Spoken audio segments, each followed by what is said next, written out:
the most bizarre, Last Suppers in medieval Europe, and more. Hey guys, tonight we're sitting down to dinner with some rather unfortunate dinner guests, medieval Europe's condemned prisoners, enjoying their final meals. Now, when I say enjoying, I mean that quite loosely, since most of these poor souls could barely manage a sip of ale while contemplating their upcoming appointment with the headsman's axe. We'll be exploring the oddly civilized custom of feeding people quite well, right before killing them, a practice that says more about medieval guilt than medieval mercy. So, settle in with whatever you're having for dinner tonight, and let's dig into the Last Suppers of people who definitely weren't looking forward to dessert. The origins of a grim courtesy. Let us begin with a simple question that kept medieval authorities awake at night. What do you do with a person you're about to kill? More specifically, what do you feed them? The practice of offering condemned prisoners a final meal has roots that stretch back far beyond the Middle Ages, but it was during those 1,000-odd years of European history that this custom evolved from a sporadic act of mercy into something approaching ritual. The concept itself draws from various sources, each more pragmatic than the last. There was, of course, the religious symbolism. Christ's Last Supper provided a convenient parallel for Christian authorities who needed to justify their actions. Breaking bread with someone, even someone you were about to execute, carried profound meaning in a society where sharing food was sacred. It suggested forgiveness, reconciliation, and a kind of spiritual equality that made the upcoming violence seem less personal, more administrative. But let's be honest about the practical considerations, because medieval people were nothing if not practical. A well-fed prisoner was generally a calmer prisoner, someone with a full belly and perhaps a cup or two of ale in them was less likely to cause a scene at the scaffold. They were less likely to struggle, less likely to shout accusations or curses that might turn the crowd against the authorities. A good meal served as a form of crowd control, administered one spoonful at a time. Then there was the matter of ghosts. Medieval Europeans lived in constant awareness of the supernatural, and the idea that a poorly treated prisoner might return to haunt their executioners was taken quite seriously. A condemned person who died hungry might come back hungry. A condemned person who died angry might come back angry. Better to send them off with a full stomach and, if possible, a measure of peace. The economics of execution also played a role. Public executions were expensive affairs. There was the cost of the executioner, the construction or maintenance of scaffolds, crowd control, and the lost productivity of citizens who gathered to watch. Adding the cost of a final meal was relatively minor, especially when weighed against the potential benefits of a smoother, more orderly proceeding. Food in medieval Europe was not just sustenance, it was a complex system of social signals. What you ate, when you ate it, and who you ate it with, all communicated your place in society. By offering a condemned prisoner a meal, and especially by sharing that meal with them, authorities were making a statement about justice, mercy, and the proper ordering of society. The quality and quantity of these final meals varied enormously based on region, era, and the social status of the condemned. A peasant caught stealing might receive a crust of bread and a cup of small beer. A nobleman convicted of treason might dine on roasted fowl and imported wine. These differences weren't just about kindness.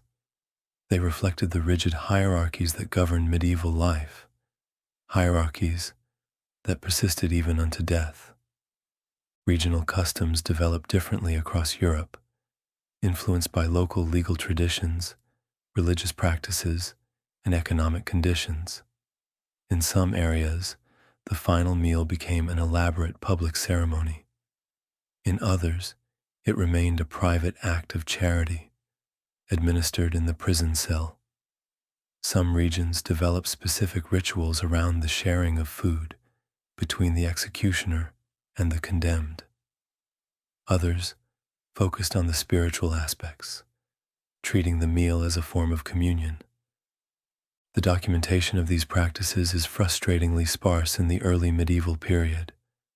Record-keeping was limited, and the lives of common criminals were rarely considered worth chronicling in detail. Most of what we know comes from later periods, when literacy was more widespread and bureaucratic procedures more standardized. Earlier practices must be reconstructed from scattered references in legal codes, religious texts, and the occasional chronicle that bothered to mention such mundane details. What we can say with certainty is that by the end of the medieval period, the custom of providing some form of final sustenance to condemned prisoners had become widespread across Europe, though it took different forms in different places. This wasn't the result of any grand humanitarian movement or sudden enlightenment about prisoner rights. It was the practical evolution of a system that had discovered the benefits of treating the condemned with a measure of dignity, even as it prepared to end their lives. The irony, of course, is that many prisoners couldn't eat when offered these final meals. Fear has a way of closing the throat and churning the stomach. Contemporary accounts frequently mention condemned individuals who stared at elaborate spreads without taking a bite, or who managed only a sip of wine before pushing the cup away. The meal was as much for the witnesses as for the prisoner, a demonstration that justice could be both firm and merciful. Religious foundations and early medieval practices. Having established the general framework, let us now turn to the specific religious and cultural foundations that shaped these practices in the earlier centuries of the medieval period. The early Middle Ages, roughly from the 5th through the 10th centuries, were characterized by a profound interweaving of secular and religious authority. The church didn't just influence law.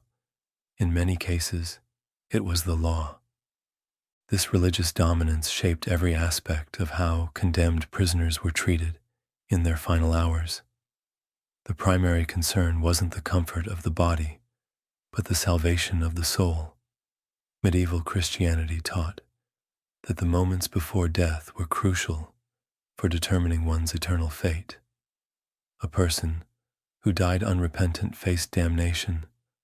One who died in a state of grace might hope for salvation.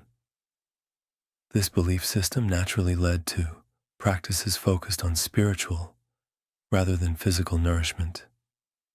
The Eucharist, the ritual consumption of bread and wine, representing the body and blood of Christ, became the most important meal a condemned prisoner could receive.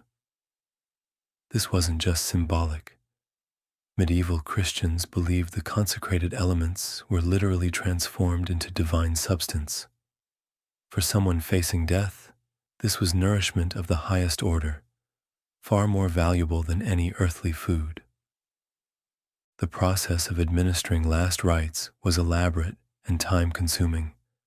A priest would hear the prisoner's confession, grant absolution for their sins, and perform the ritual of extreme unction, anointing the dying person with holy oil. Only then would the Eucharist be offered. The entire process could take hours, during which the condemned might fast completely, believing that spiritual preparation required an empty stomach. This emphasis on spiritual over physical needs created some interesting contradictions.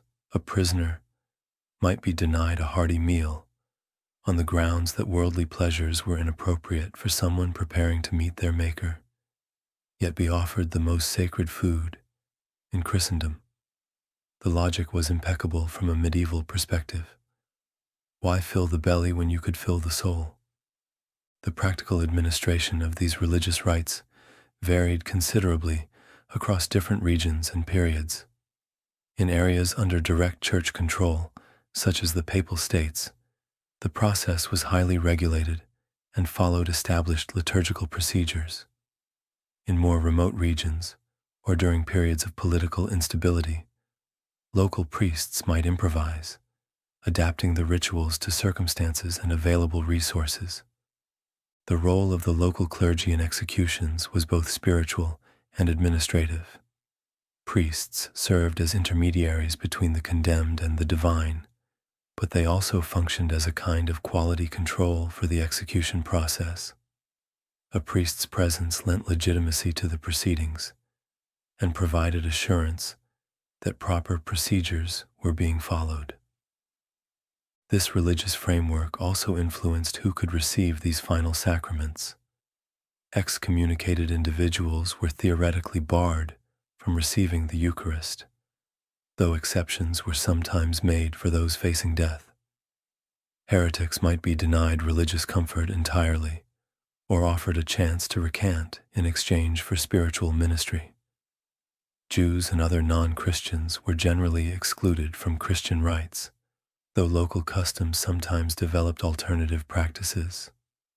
The timing of these religious observances was carefully structured around the execution schedule. In most cases, the condemned would spend their final night in prayer and contemplation, perhaps in a chapel, or with a priest present in their cell. The morning of execution would begin with a formal service, including confession and communion. Only after these spiritual preparations were complete would the condemned be led to their death. Food played a minimal role in these early practices, but it wasn't entirely absent. Fasting was considered spiritually beneficial, but complete starvation was impractical and potentially dangerous. A prisoner who fainted from hunger might disrupt the execution proceedings or create a spectacle that reflected poorly on the authorities. Small amounts of bread and watered wine were commonly provided, enough to maintain strength without encouraging worldly indulgence. The bread served to condemned prisoners in this early period was typically coarse and dark, made from mixed grains, and often containing significant quantities of bran and other rauwvijg. This wasn't necessarily a sign of cruelty. Such bread was standard fare for most of the population. White bread made from refined wheat flour was expensive and reserved for the wealthy and special religious ceremonies. Wine, when available, was often mixed with water to reduce its intoxicating effects. The goal wasn't to get the prisoner drunk, but to provide some measure of comfort and courage. The quality of wine varied enormously based on region and season. In wine-producing areas, even condemned prisoners might receive vintages of reasonable quality. In northern regions where wine was imported and expensive, the condemned might make do with local ale or mead. The preparation and serving of these simple meals were often handled by religious orders or charitable organizations. Monasteries frequently took responsibility for the spiritual and physical care of prisoners, seeing it as a work of mercy. Nuns might prepare simple broths and bread for condemned women, while monks handled the care of male prisoners. Record-keeping from this early period is fragmentary, but what evidence exists suggests that the practice of providing some form of final sustenance was already becoming established by the 8th and 9th centuries. Legal codes from the Carolingian period mention provisions for the spiritual care of condemned criminals, including references to appropriate fasting and the administration of sacraments. The question of cost was always present, but rarely documented in detail. Feeding prisoners was an expense that had to be borne by someone, usually the local authorities or religious institutions. In areas where resources were scarce, This might mean nothing more than a piece of stale bread and some water. In wealthier regions, or for more prominent prisoners, the provisions might be somewhat more generous. As we'll see, these early religious practices provided the foundation for the more elaborate customs that would develop in later centuries. The basic framework, a final meal, however simple, accompanied by spiritual ministration, became the template that different regions would adapt and modify according to their traditions and resources. England, from monastic simplicity to tavern rituals. Moving westward across the Channel, we encounter the gradual development of distinctly English customs around the feeding of condemned prisoners. Early medieval England, particularly during the Anglo-Saxon period, followed practices not dissimilar to those found elsewhere in Europe. The influence of Christianity was paramount, and most final meals were simple affairs, focused more on spiritual than physical nourishment. The Norman conquest of 1066 brought significant changes to English legal and social systems, but the evolution of last meal customs was gradual rather than revolutionary. Norman legal traditions, imported from France, emphasized the importance of proper procedure and ceremony in judicial matters. This attention to proper form would eventually extend to the treatment of condemned prisoners, though it took several centuries for distinctly English practices to emerge. During the 12th and 13th centuries, English prisons were primarily holding facilities rather than places of punishment. Most criminals were tried and either executed, mutilated, or released relatively quickly. The few prisons that existed, such as the Tower of London for political prisoners or local jails for common criminals, were generally austere places where food was a constant concern for all inmates, not just those facing execution. The diet of ordinary prisoners during this period was basic in the extreme. The standard ration consisted of bread, water, and occasionally pottage, a thin gruel made from whatever grains were available. Prisoners with means could purchase better food from their jailers, a practice that created a two-tiered system of prison nutrition. Those with money ate reasonably well. Those without subsisted on whatever charity provided. For condemned prisoners, the situation was somewhat different. The knowledge that death was imminent often prompted small acts of mercy from prison staff. A jailer might share a portion of his own meal with a prisoner facing execution the next morning, or local clergy might provide bread and ale as an act of Christian charity. These weren't systematic practices, but individual acts of compassion within a system that was otherwise quite harsh. The role of ale in English prison life cannot be overstated. Water quality in medieval England was notoriously poor, particularly in urban areas where wells might be contaminated by sewage or other pollutants. Ale, with its alcohol content and brewing process, was significantly safer to drink and was considered appropriate for consumption by people of all ages and social classes. For prisoners, access to ale was often a matter of survival rather than comfort. The brewing of ale was primarily a domestic activity carried out by women, known as alewives. The quality and strength of ale varied considerably, depending on the skill of the brewer and the ingredients available. Small ale, with low alcohol content, was the standard drink for daily consumption. Stronger ales were reserved for special occasions or for those who could afford them. Condemned prisoners might receive either type, depending on the circumstances. Small ale was practical for maintaining hydration and providing some nutrition.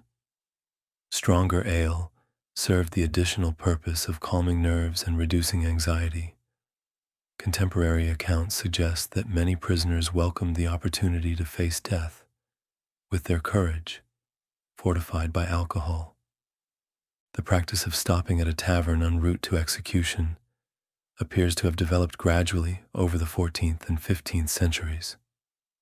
London's geography played a role in this evolution. Newgate Prison, where many condemned criminals were held, was located within the city walls. The primary execution site at Tyburn was located well outside the walls, requiring a journey of several miles through crowded streets. This journey became a public spectacle in its own right. Crowds would gather to see the condemned pass by, and the procession would often move slowly to accommodate the press of spectators. The route passed through several neighborhoods, each with its own taverns and alehouses. It was perhaps inevitable that these establishments would become involved in the proceedings. The specific tradition of stopping at St. Giles's Tavern for a final drink developed for both practical and symbolic reasons. St. Giles was the patron saint of cripples and beggars, making him an appropriate intercessor for condemned criminals. The location of the tavern, roughly halfway between Newgate and Tyburn, provided a convenient stopping point for the procession. The great bowl of ale offered at St. Giles's became famous throughout London and beyond. This wasn't a small cup or tankard, but a substantial vessel that could hold a pint or more of ale. The condemned was expected to drink deeply, both as a final earthly pleasure and as preparation for what was to come. The crowd would often cheer or jeer, depending on how the prisoner handled this final drink. The ceremony at St. Giles's also served practical purposes for the authorities. It provided an opportunity to gauge the mood of the crowd and the condition of the prisoner. A prisoner who couldn't hold their ale might be too weak or sick to proceed with the execution, potentially creating problems at the scaffold. A crowd that seemed particularly hostile or sympathetic to the condemned might require additional crowd control measures. The financial arrangements for these drinks were handled in various ways. Sometimes the prisoner or their family would pay for the ale. In other cases, local authorities would cover the cost as part of the execution expenses. Occasionally, sympathetic members of the crowd would pay for the condemned's drink as an act of charity. The quality of ale offered at St. Giles's became a matter of some importance. Tavern keepers competed for the honor of serving condemned prisoners, seeing it as a form of advertising. A condemned criminal who praised the quality of their final ale might generate business for the establishment. Conversely, one who complained about poor beer might damage a tavern's reputation. The social dynamics of these tavern stops were complex.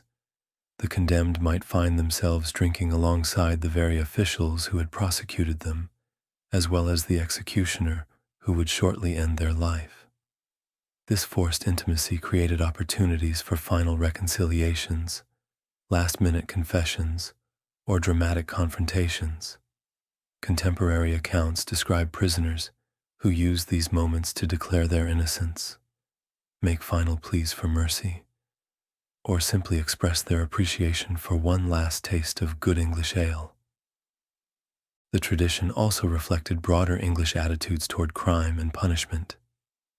The notion that even a condemned criminal deserved basic human dignity was deeply embedded in English legal culture.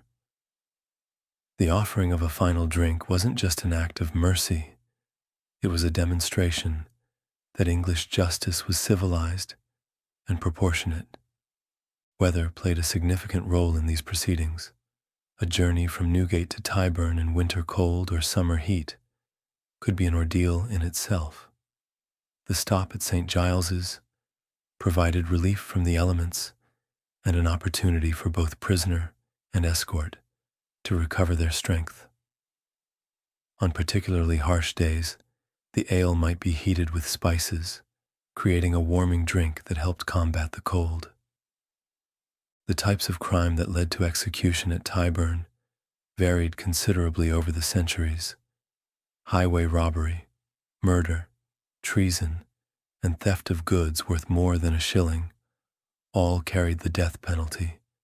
The nature of the crime sometimes influenced how the condemned was treated during their final journey.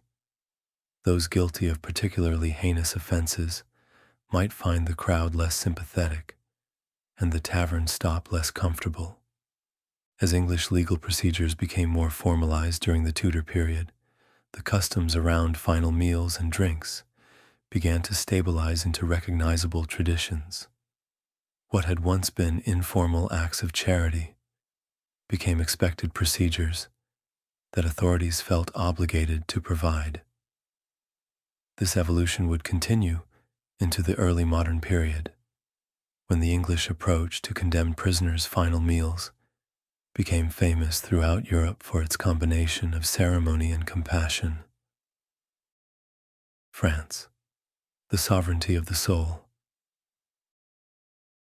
Crossing the Channel to examine French practices, we encounter a markedly different approach to the final hours of condemned prisoners. While England developed increasingly elaborate rituals around the provision of food and drink, France maintained a more austere tradition that prioritized spiritual preparation over physical comfort. This difference reflected deeper cultural distinctions between the two kingdoms, as well as the particular influence of French religious institutions on judicial procedures. The French approach to criminal justice during the medieval period was heavily influenced by Roman law traditions, as filtered through church doctrine and royal prerogative. The concept of justice was intimately connected to the idea of divine order, and punishment was seen as a necessary restoration of cosmic balance rather than simply a deterrent to future crime. This philosophical framework naturally led to practices that emphasized the condemned's relationship with God rather than their immediate physical needs. French prisons during the medieval period varied considerably in their conditions and management. The royal prisons, such as the Châtelet in Paris, or the various fortress dungeons scattered throughout the kingdom, were generally better maintained and supplied than local jails. However, even in the best circumstances, prison food was basic and often inadequate. The standard diet consisted of bread, water, and occasional supplements of cheese, vegetables, or thin soup. The quality of bread available to prisoners reflected the rigid social hierarchies of medieval France. White bread made from carefully sifted wheat flour was reserved for the nobility and wealthy merchants. Brown bread, made from less refined flour, was the standard fare for artisans and middling social classes. The coarsest bread, made from mixed grains and often containing significant quantities of bran and other additives, was typically provided to prisoners and the poorest members of society. Water quality in French prisons was a constant concern. Many facilities drew their water from wells that might be contaminated by sewage or other pollutants. Wine, when available, was often preferred for its safety, as much as its psychological effects. However, wine was expensive and not always accessible to prison authorities. In many cases, prisoners had to make do with water that had been boiled or treated with herbs in an attempt to make it safer for consumption. The role of religious orders in French prison administration was particularly significant. Monasteries and convents often took responsibility for the spiritual welfare of prisoners, including the provision of basic necessities. The Brothers of Charity, for example, made regular visits to Parisian prisons to provide food, medical care, and religious instruction to inmates. These religious volunteers were often the source of whatever additional nourishment condemned prisoners received in their final days. The actual practice of providing final meals to condemned prisoners in medieval France was irregular and dependent on local customs and available resources. Unlike the increasingly standardized procedures developing in England, French practices varied significantly from region to region and even from case to case. A prisoner in Paris might receive very different treatment from one in Lyon or Toulouse, depending on local traditions and the resources available to prison authorities. For ordinary criminals facing execution, the provision of food was often minimal. A condemned thief or murderer might receive nothing more than the standard prison ration of bread and water on their final day. Any additional food would come from the charity of religious organizations or the personal kindness of prison staff. The focus was firmly on preparing the soul for eternity, rather than comforting the body in its final hours. The preparation of condemned prisoners for execution was primarily a religious function carried out by clergy. The process typically began several days before the scheduled execution, with daily visits from priests who would hear confession, provide spiritual instruction, and administer the sacraments as appropriate. This extended preparation period was seen as crucial for ensuring that the condemned died in a state of grace. The question of who could receive the final sacraments was complex and sometimes controversial. Excommunicated individuals were theoretically barred from communion, though exceptions might be made for those who demonstrated genuine repentance. Heretics faced a more difficult situation. They might be offered the sacraments only if they publicly recanted their beliefs and submitted to church authority. The case of Joan of Arc illustrates these complexities perfectly. Joan's situation was particularly delicate because she had been excommunicated for heresy and refusing to submit to church authority. Under normal circumstances, this would have barred her from receiving the Eucharist. However, her captors recognized that denying her the final sacraments might create a martyr and potentially destabilize their political position. The decision to allow her communion was thus as much political as spiritual. The bread and wine provided to Joan represented the most basic form of final meal in the French tradition. Unlike the elaborate feasts that were developing in Germanic regions, or the convivial ale-drinking customs of England, French practice focused on the essential elements of Christian nourishment. The communion host was often the only food a condemned heretic would receive on their final day. For condemned members of the nobility, the situation was somewhat different. Social rank continued to matter, even in the shadow of death, and aristocratic prisoners often received better treatment throughout their imprisonment. This might include access to better food, the ability to have meals sent in from outside the prison, and greater freedom to arrange their final affairs. However, even noble prisoners were expected to observe proper spiritual preparation in their final days. The economics of providing food to condemned prisoners was always a consideration for French authorities. Prisons were expensive to maintain, and every additional cost had to be justified to royal or municipal treasuries. The provision of elaborate final meals was seen as an unnecessary expense that might set precedents for future cases. It was more cost-effective to rely on religious charity and the basic prison rations than to establish formal procedures for special final meals. Regional variations in French practice were significant. Northern France, with its closer ties to Flemish and English customs, occasionally adopted more elaborate final meal traditions.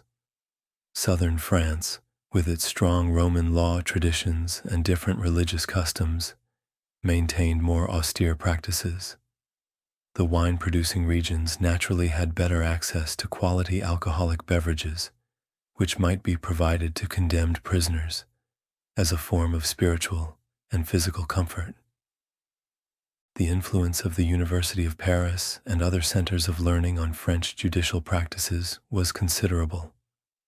Legal scholars debated the appropriate treatment of condemned prisoners including questions about final meals and spiritual preparation. These academic discussions helped shape the theoretical framework within which French practices developed, though the implementation was often quite different from the scholarly ideals. The practical administration of executions in France was carefully regulated by royal ordinances and local customs. The timing of executions, the methods used, and the procedures for handling condemned prisoners were all subject to detailed rules. However, these regulations typically said little about final meals, leaving such matters to local discretion and available resources. The types of crime that carried the death penalty in medieval France were numerous and varied by social class. Nobles might be executed for treason or rebellion against royal authority. Commoners could face death for murder, theft, heresy, or various forms of assault. The nature of the crime sometimes influenced how the condemned was treated in their final hours, though this was more a matter of custom than formal law. The seasonal availability of food also affected what might be provided to condemned prisoners. Winter executions might feature warming broths or heated wine, while summer executions might include fresh bread and cool water. The harvest cycle determined what foods were available and affordable at different times of year, creating natural variations in prison diets and final meal options. French execution methods during the medieval period included hanging, beheading, burning at the stake, and various forms of breaking or dismemberment. The chosen method sometimes influenced the final meal provided. Prisoners facing burning might be given additional food and drink to help them endure the ordeal, while those facing beheading might be encouraged to fast or eat lightly to avoid vomiting on the scaffold. The public nature of most French executions meant that the treatment of condemned prisoners was subject to popular scrutiny. A crowd that perceived the authorities as treating a prisoner with excessive cruelty or kindness might react accordingly. This public pressure sometimes influenced decisions about final meals and other comforts provided to the condemned. As French legal and administrative systems became more sophisticated during the later medieval period, the customs around final meals began to stabilize into more predictable patterns. However, the French approach remained more restrained and spiritually focused than the elaborate traditions developing in other parts of Europe. This difference would persist into the early modern period and beyond, reflecting fundamental cultural attitudes about crime, punishment, and the proper relationship between body and soul in the face of death. Germanic lands, the theater of reconciliation. As we venture eastward into the complex patchwork of territories that comprise the Holy Roman Empire, we encounter perhaps the most elaborate and systematized approach to final meals in medieval Europe. The Germanic lands, with their distinctive legal traditions, strong urban cultures, and complex social hierarchies, developed final meal customs that were both more generous and more ritualized than those found elsewhere in Europe. The foundation of Germanic final meal traditions lay in ancient concepts of honor, reconciliation, and community responsibility that predated Christianity. Germanic legal culture placed enormous emphasis on the restoration of social harmony after crimes had been committed. This wasn't simply a matter of punishing wrongdoers. It was about healing the wounds that crime had inflicted on the community fabric. The elaborate final meals that developed in German cities were, in many ways, the culmination of this reconciliation process. The urban centers of the Holy Roman Empire were particularly important in developing these traditions. Cities like Nuremberg, Frankfurt, Augsburg, and Cologne had sophisticated legal systems relatively prosperous economies, and strong traditions of civic governance. These conditions created an environment where elaborate final meal customs could develop and be sustained over time. The cost of providing substantial meals to condemned prisoners was manageable for wealthy urban governments, and the civic benefits of appearing both just and merciful were considerable. Nuremberg, as one of the empire's most important trading centers, provides an excellent example of how these customs developed. The city's extensive archives contain detailed records of prison expenses, including specific itemizations of food provided to condemned prisoners. These records reveal a systematic approach to final meals that went far beyond simple charity or religious obligation. The Nuremberg system typically provided enhanced rations to condemned prisoners for the 3 days preceding their execution. This wasn't a single elaborate meal, but a sustained period of better nutrition designed to prepare the prisoner physically and psychologically for their fate. The improvement in diet was dramatic compared to standard prison fare. Instead of bread, water, and thin gruel, condemned prisoners might receive meat, cheese, vegetables, decent bread, and substantial quantities of beer or wine. The specific menu items provided to condemned prisoners in Nuremberg were carefully documented and appear to have followed established patterns. A typical 3-day final meal period might include eggs prepared in various ways, multiple types of meat, chicken, veal, pork, or beef, depending on availability and season, bread rolls rather than coarse prison bread, and generous portions of local beer or imported wine. The quantities provided were substantial, often more food than a working-class family might consume in several days. The preparation of these final meals was handled by professional cooks employed by the city, not by prison staff or volunteers. This ensured consistent quality and allowed for more elaborate preparation methods. Meat might be roasted rather than simply boiled. Bread would be fresh rather than stale, and beverages would be of good quality. The goal was to provide food that would be recognized as genuinely superior to normal prison fare. The setting for these final meals was also carefully considered.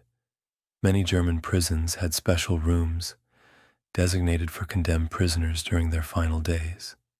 These spaces were typically better lit, better ventilated, and more comfortable than standard prison cells.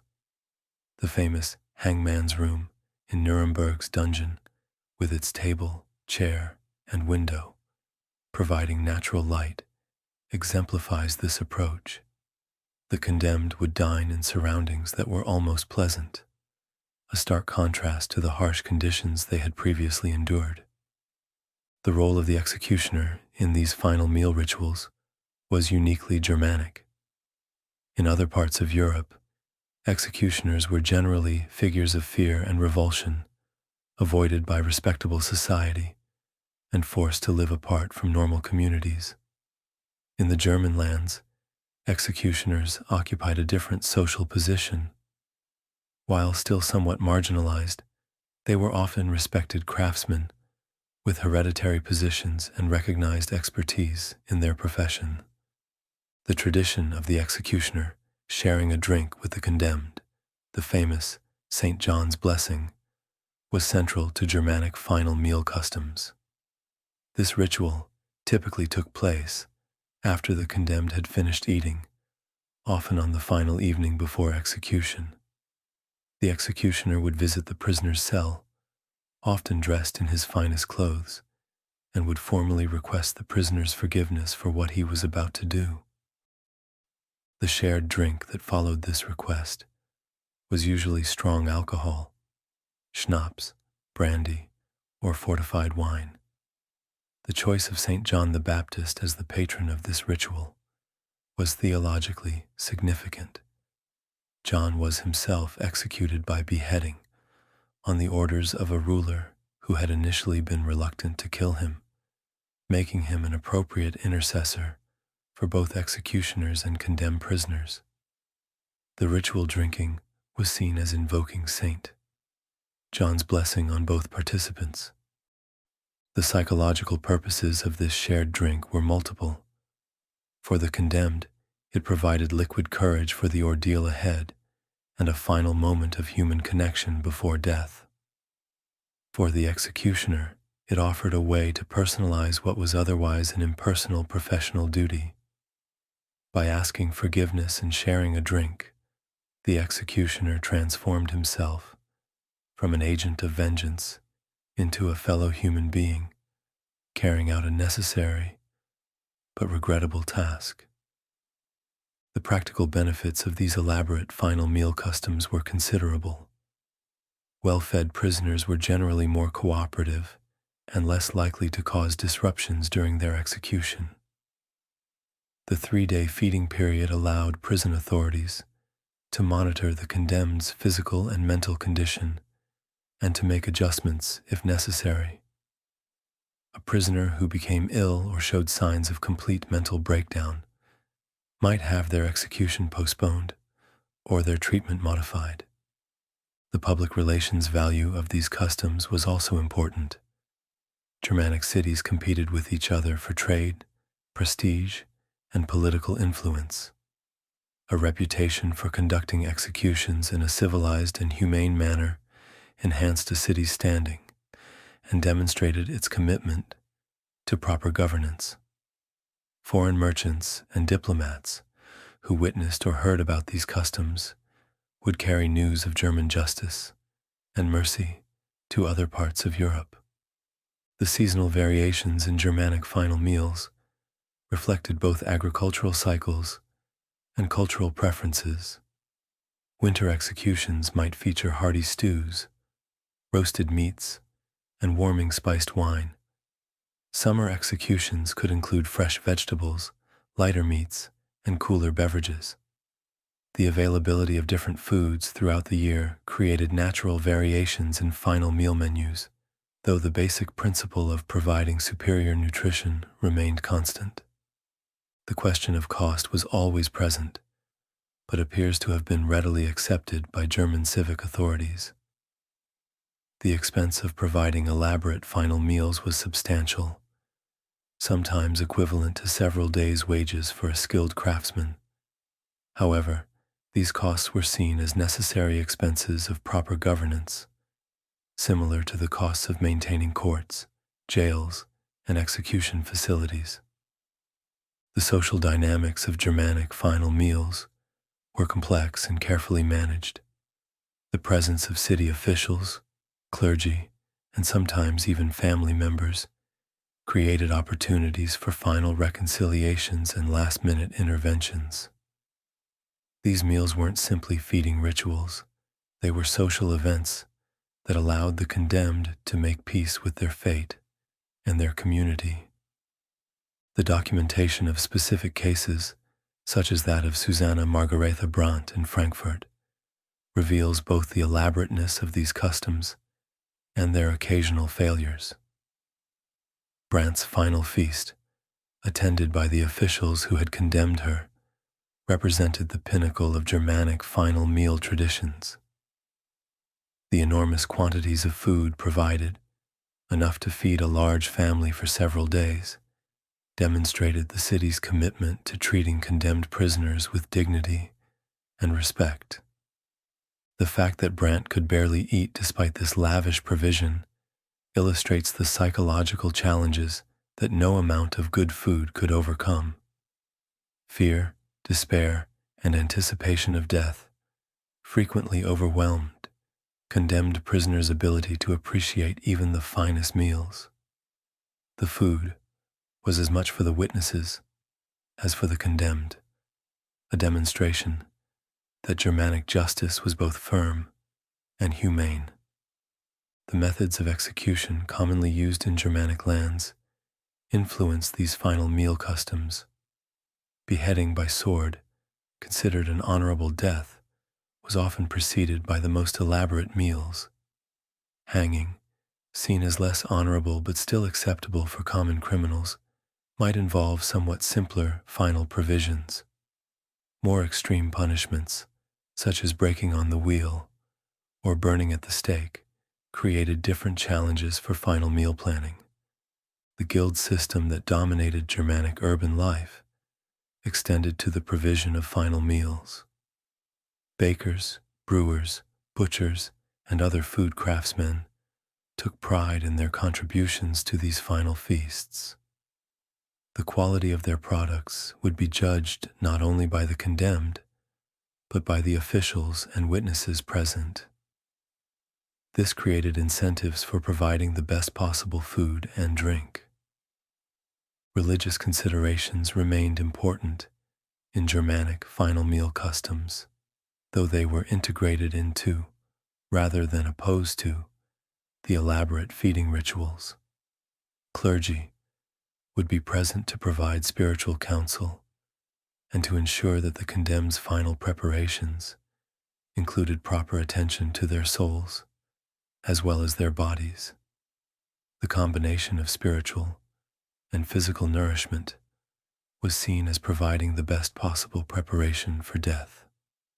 The evolution of Germanic final meal customs continued throughout the late medieval and early modern periods, reaching their most elaborate forms in the 16th and 17th centuries.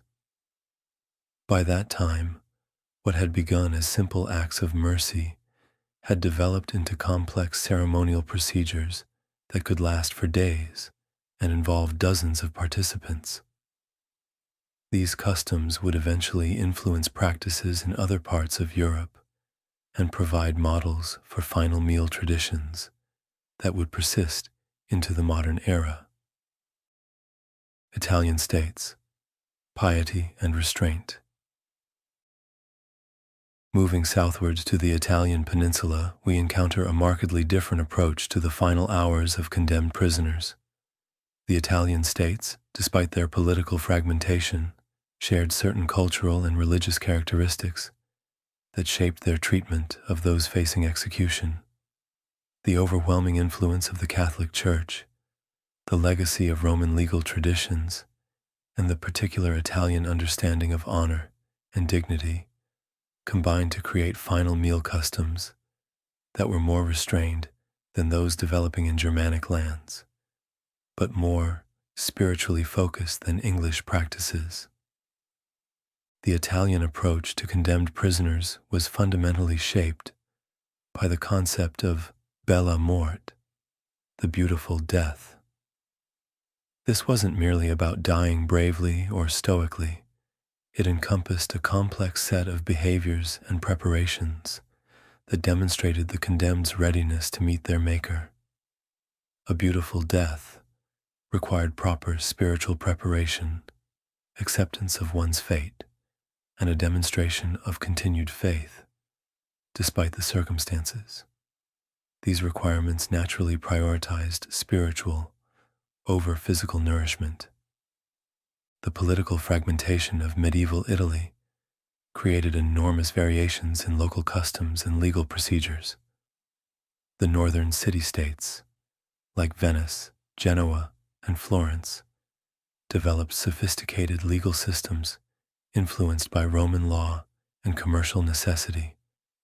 The papal states in central Italy operated under canon law and ecclesiastical authority.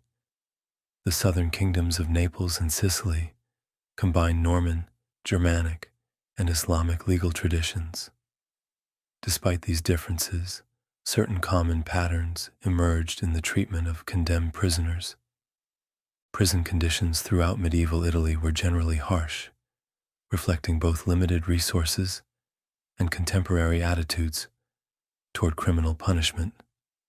The majority of prisoners were held in underground dungeons or fortress cells that were dark, damp, and poorly ventilated. Food was typically minimal and of poor quality, consisting mainly of bread, water, and occasional supplements of cheese or vegetables. The contrast with Germanic prisons, where condemned prisoners might enjoy substantial final meals, was striking. The role of religious orders in Italian prison administration was particularly significant.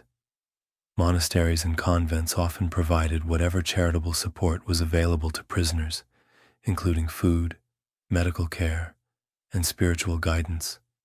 The Brothers of Mercy, active in many Italian cities, made regular visits to prisons, specifically to comfort condemned prisoners and help them prepare for death. These religious volunteers were frequently the only source of additional food or drink that condemned prisoners received. The emphasis on spiritual preparation in Italian practice often extended to the final day or days before execution.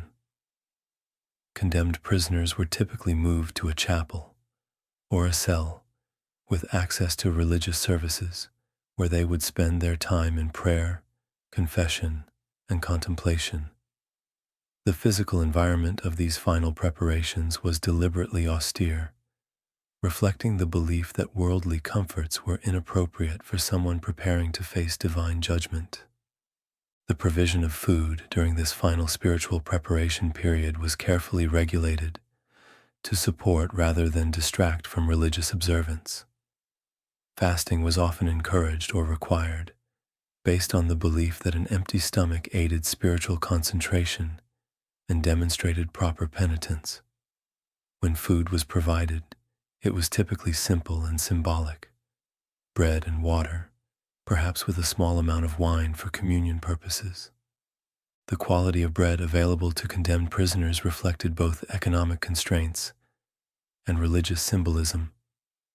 The bread provided was usually coarse and dark, similar to what was eaten by the poor and by religious communities practicing voluntary poverty.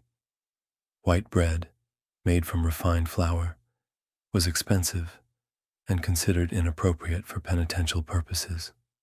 The bread, served to condemned prisoners, was often blessed by clergy and carried symbolic weight as well as nutritional value. Wine played a complex role in Italian final meal customs. On one hand, it was recognized as having medicinal and calming properties that could help condemned prisoners face their ordeal with greater courage. On the other hand, excessive consumption of alcohol was seen as incompatible with proper spiritual preparation. The solution was typically to provide small amounts of wine, often mixed with water, that would provide comfort without causing intoxication. The timing of food provision was carefully coordinated with religious observances. The condemned might fast completely on their final day until after receiving communion, at which point they would be offered simple food to maintain their strength for the execution. This pattern reflected the belief that the Eucharist was the most important final meal any Christian could receive, making earthly food secondary in importance. Regional variations within Italy were significant, reflecting different political systems, economic conditions, and local traditions. Venice, with its sophisticated commercial economy and republican government, developed more systematic approaches to prisoner care than did smaller city-states with limited resources. The Papal States, under direct ecclesiastical authority, emphasized religious preparation almost exclusively. The southern kingdoms, with their feudal structures and limited urban development, often relied on local customs that varied from place to place. The influence of canon law on Italian execution practices was considerable. Church doctrine provided detailed guidance on the spiritual preparation of condemned prisoners, including recommendations for confession, absolution, and final communion. These religious requirements took precedence over any considerations of physical comfort, and local secular authorities generally deferred to ecclesiastical expertise in such matters. The role of confraternities, lay religious organizations, in providing comfort to condemned prisoners was uniquely Italian. These groups, which existed in most major Italian cities, made it their mission to accompany condemned prisoners through their final hours and to ensure they received proper spiritual and physical care. Members of these confraternities would visit prisons, provide simple food and drink, and offer prayers and companionship to those facing execution. The types of crimes that carried the death penalty in medieval Italian states were numerous and varied by jurisdiction. Political crimes, especially treason against ruling authorities, were commonly punished by death. Religious crimes, including heresy and blasphemy, carried severe penalties under church law. Common criminal offenses such as murder, robbery, and rape also frequently resulted in execution. The nature of the crime sometimes influenced how the condemned was treated in their final hours. The social status of condemned prisoners continued to matter even in the face of death. Noble prisoners often received better treatment throughout their imprisonment and might be allowed special privileges in their final days, including access to better food and the ability to receive visitors. Common criminals typically received only the basic care provided by religious charity. This social stratification reflected the hierarchical nature of medieval Italian society. The methods of execution commonly used in Italian states influenced final meal customs. Beheading, considered an honorable death appropriate for nobles, was often preceded by more elaborate final meals and ceremonies. Hanging, used for common criminals, typically involved simpler final provisions. Burning at the stake, reserved for heretics and other serious religious offenders, was often preceded by intensive spiritual preparation that included fasting rather than feasting. The influence of Renaissance humanism on Italian execution practices became apparent in the later medieval period. The growing emphasis on human dignity and individual worth began to affect how condemned prisoners were treated, though these changes developed slowly and unevenly across different regions. The concept of providing comfort to condemned prisoners became more accepted, though it remained subordinate to spiritual concerns. The practical administration of executions in Italian states was heavily influenced by public sentiment and political considerations. Popular prisoners might receive better treatment in their final hours, while those who had committed particularly heinous crimes or who were politically unpopular might find less sympathy from authorities and the public. These factors could significantly affect what food and comfort were provided to condemned prisoners. The documentation of specific final meal practices in medieval Italian states is often fragmentary, reflecting both the limited record-keeping of the period and the tendency to focus on spiritual rather than physical aspects of execution preparation. What records do exist suggest that Italian practices were generally more austere than those developing in other parts of Europe, though they were also more consistent in their emphasis on human dignity and proper spiritual preparation. The economic considerations involved in providing final meals to condemned prisoners were always present, but were often overshadowed by religious and political factors. The cost of providing simple food and drink to condemned prisoners was relatively minor compared to other execution expenses, and these costs were often covered by religious organizations or private charity rather than public funds. The seasonal availability of food affected what could be provided to condemned prisoners, though the emphasis on simple, symbolic foods meant that seasonal variations were less important than in regions where elaborate final meals were customary. Bread and wine, the staples of Italian final meals, were available year-round, though their quality and cost might vary with the seasons. The public nature of most Italian executions meant that the treatment of condemned prisoners was subject to popular scrutiny and comment. Crowds gathered to witness executions often had strong opinions about whether prisoners were being treated appropriately, and these opinions could influence both immediate decisions and future practices. As Italian legal and administrative systems evolved during the later medieval period, final meal customs began to stabilize into more predictable patterns. However, the fundamental Italian emphasis on spiritual preparation over physical comfort remained constant, creating a distinctive approach that differed significantly from the more elaborate traditions developing elsewhere in Europe. Social hierarchies and the economics of final meals.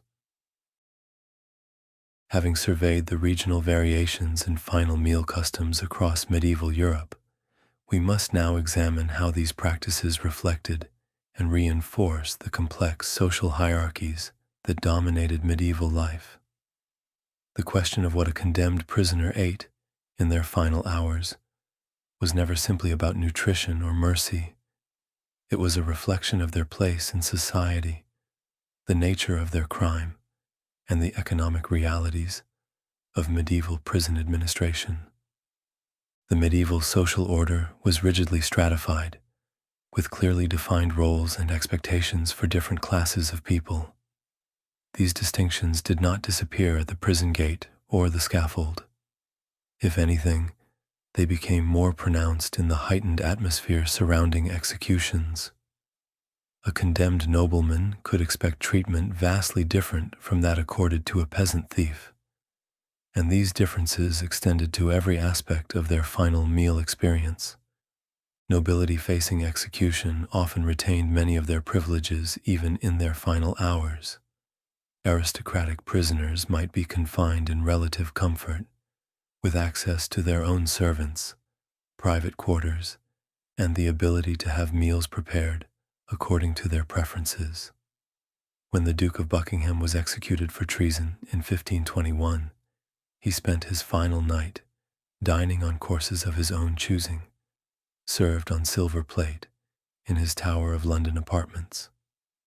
The food itself, roasted fowl, fine wine, white bread, imported delicacies, was far superior to anything available to common prisoners.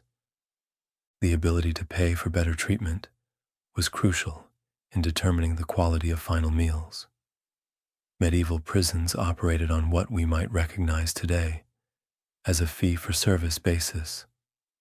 Prisoners with means could purchase better food, more comfortable accommodations, and additional privileges. Those without money had to rely on whatever basic provisions the prison provided, or whatever charity they could obtain from religious organizations or sympathetic individuals. The cost of providing elaborate final meals was substantial in medieval economic terms. A single condemned nobleman's final feast might cost more than a peasant family's food budget for an entire year. The 3-day feeding regimen provided to condemned prisoners in Nuremberg represented a significant municipal expense that had to be budgeted and justified to city councils. These costs were accepted because they served important political and social functions, but they were always carefully monitored. The sources of funding for final meals varied considerably across different regions and jurisdictions. In some cases, municipal authorities included prison expenses in their regular budgets, viewing the provision of final meals as a necessary cost of administering justice. Religious organizations often contributed food and labor through charitable programs designed to comfort the condemned. Private individuals sometimes paid for final meals as acts of mercy or to fulfill religious obligations. The preparation of final meals required significant labor and expertise, particularly for elaborate feasts provided to high-status prisoners. Professional cooks, servers, and other staff had to be employed or contracted for these occasions. The logistics of obtaining quality ingredients, preparing complex dishes, and serving them in prison environments presented considerable challenges that added to the overall cost. The quality of ingredients available for final meals reflected both economic constraints and seasonal availability. Meat was expensive and often reserved for special occasions or wealthy individuals. Fresh vegetables were available only seasonally and were frequently too costly for routine prison use. Bread quality varied enormously based on the type of grain used and the degree of processing, with white bread being significantly more expensive than dark, coarse varieties. Wine and beer were important components of many final meals, but their availability and quality depended on local production and trade connections. Wine-producing regions could provide condemned prisoners with local vintages of reasonable quality at relatively modest cost. Areas without local wine production had to rely on expensive imported varieties or substitute local beer and ale. The seasonal timing of executions affected both the cost and availability of final meal components. Winter executions might require preserved or imported foods, increasing expenses considerably. Summer executions could take advantage of fresh local produce, but might face challenges in food preservation without refrigeration. These seasonal variations created natural fluctuations in final meal quality and cost. The preparation methods available for final meals were limited by the technology and facilities of medieval kitchens. Most food was prepared by boiling, roasting over open fires, or baking in simple ovens. Elaborate sauces, complex seasonings, and sophisticated preparation techniques were available only to wealthy households with skilled cooks and proper equipment. Prison kitchens were typically basic facilities designed for preparing simple, nutritious meals in large quantities. The serving of final meals required appropriate dishes, utensils, and table settings. Wealthy prisoners might have access to their own silver or pewter plates, fine glassware, and proper linens. Common prisoners typically ate from wooden bowls or simple pottery, using basic utensils or their hands. These differences in presentation reinforced social distinctions even in the condemned's final hours. The social rituals surrounding final meals varied according to the prisoner's status and the local customs. Elaborate final banquets for noble prisoners might include multiple courses, formal service, and the presence of distinguished guests. Simple final meals for common criminals might be eaten alone or in the company of religious counselors. These variations reflected different expectations about how people of different social ranks should be treated. The psychological effects of social distinctions in final meal provision were significant for both condemned prisoners and observers. Noble prisoners who received elaborate final meals might feel their dignity was being maintained, even in their final hours. Common prisoners who received only basic provisions might feel abandoned or forgotten by society. These perceptions could affect how condemned individuals faced their deaths and how observers judged the justice system. The gender of condemned prisoners also influenced final meal arrangements. Women facing execution were often treated differently from men, reflecting medieval attitudes about female fragility and moral capacity. Female prisoners might receive more attention from religious orders, different types of food considered appropriate for women, and modified social arrangements around their final meals. The age of condemned prisoners was another factor affecting final meal provision. Young prisoners might receive special consideration based on beliefs about their moral development and capacity for redemption. Elderly prisoners might require modified diets based on their physical condition and ability to digest different foods. Children facing execution, though rare, presented particular challenges for authorities trying to balance justice with mercy. The nature of the crime committed also influenced final meal arrangements. Prisoners convicted of particularly heinous offenses might find public sympathy limited and their final meal provisions correspondingly reduced.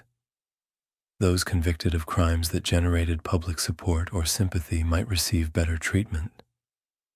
Political prisoners often received special consideration based on their status and the political implications of their cases. The efficiency of medieval administrative systems affected the consistency and quality of final meal provision. Well-organized jurisdictions with adequate resources could provide relatively standardized final meals to condemned prisoners. Less efficient systems might provide inconsistent treatment based on the personal preferences of individual officials or the availability of resources at the time of execution. The training and supervision of prison staff influenced how final meal customs were actually implemented. Guards and administrators, who understood the importance of these rituals, were more likely to carry them out properly. Those who saw final meals as unnecessary expenses or administrative burdens might provide minimal compliance with formal requirements while undermining the spirit of the customs. The documentation and record-keeping practices of different jurisdictions affected our modern understanding of final meal customs. Some authorities kept detailed records of prison expenses, including specific information about final meals provided to condemned prisoners. Others maintained only minimal records or focused on different aspects of execution procedures. These variations in documentation create uneven historical knowledge about actual practices. The evolution of final meal customs over time reflected changing social attitudes, economic conditions, and administrative capabilities. Early medieval practices were generally simple and informal. Later, medieval customs became more elaborate and systematized.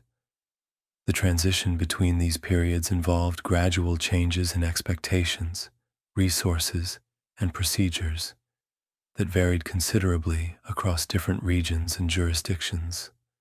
The comparison between final meal customs and other aspects of medieval hospitality reveals important cultural values and social expectations.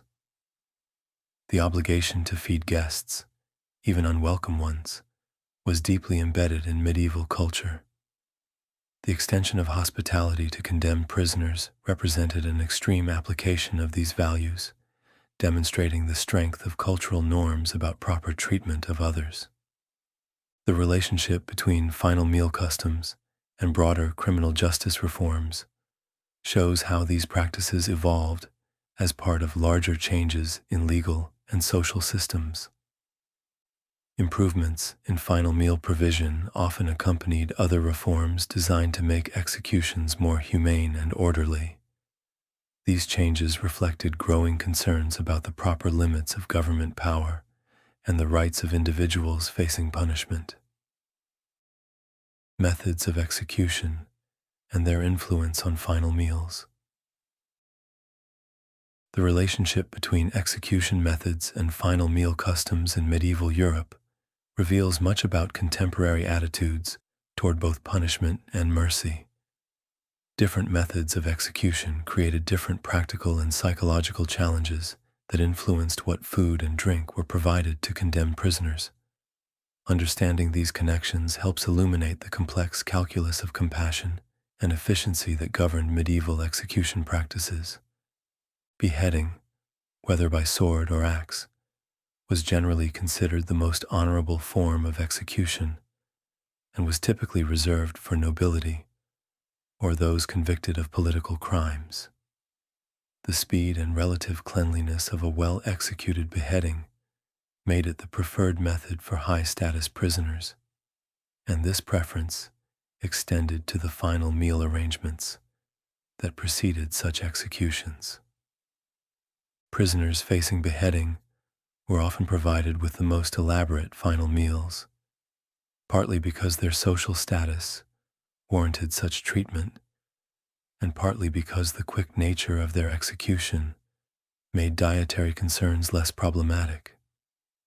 A condemned nobleman might enjoy multiple courses, fine wine, and sophisticated preparations, without worrying about digestive complications during the execution. The certainty of quick death made it possible to indulge in rich foods that might be uncomfortable if the execution were prolonged. The technical requirements of successful beheading also influence final meal planning. Executioners preferred prisoners who were calm and cooperative, as any movement or resistance could result in a botched execution that would reflect poorly on their professional competence. A well-fed prisoner, fortified with good wine, was more likely to approach the block with the necessary composure, making the executioner's job easier and the spectacle more dignified. The symbolic aspects of beheading as an execution method also supported more elaborate final meal customs. Since beheading was associated with honor and noble birth, the entire execution process was designed to maintain the dignity of both the condemned and the justice system. Providing a final feast demonstrated that even in death, the prisoner's social status was recognized and respected. Hanging was far more common than beheading and presented different challenges for final meal planning. The process of hanging could be unpredictable, sometimes resulting in a quick death, but often involving prolonged strangulation that might last several minutes. This uncertainty created practical problems for determining appropriate final meal provisions. Prisoners facing hanging were generally advised to eat lightly on their final day, as a full stomach could cause vomiting during the strangulation process, creating an undignified spectacle that officials preferred to avoid. The common practice of providing ale or wine to condemned prisoners before hanging served multiple purposes. It provided courage, helped ensure cooperation, and might hasten unconsciousness during the strangulation process. The social status of most hanging victims, typically common criminals rather than nobility, also influenced their final meal arrangements. These prisoners usually received simpler provisions than those facing beheading, reflecting both their lower social rank and the more practical concerns associated with their execution method. A mug of ale and a piece of bread were often considered adequate final provisions for a common thief or murderer. The public nature of most hangings created additional considerations for final meal planning. Large crowds often gathered to witness hangings, and their reactions could influence the success or failure of the execution from a political perspective. A prisoner who vomited or lost control of bodily functions due to overeating could generate sympathy or disgust that might complicate future executions or undermine public support for the justice system. Burning at the stake, typically reserved for heretics, witches, and other religious offenders, presented unique challenges for final meal planning. The prolonged and extremely painful nature of death by burning made normal dietary considerations almost irrelevant, as no amount of food or drink could meaningfully prepare someone for such an ordeal. Prisoners facing burning were often encouraged to fast rather than feast in their final hours, reflecting the belief that spiritual preparation was more important than physical comfort when facing such a horrific death. The emphasis on confession, repentance, and prayer in the hours before burning naturally led to practices that prioritized spiritual over physical nourishment. When food was provided to prisoners facing burning, It was typically simple and symbolic: bread and water, perhaps with a small amount of wine for courage. The goal was to maintain sufficient strength for the final journey to the stake, while avoiding any appearance of indulgence that might suggest the prisoner was not taking their spiritual preparation seriously. The public nature of burnings and their religious significance also influenced final meal customs. These executions were often highly charged political and religious events that attracted large crowds and significant attention from authorities.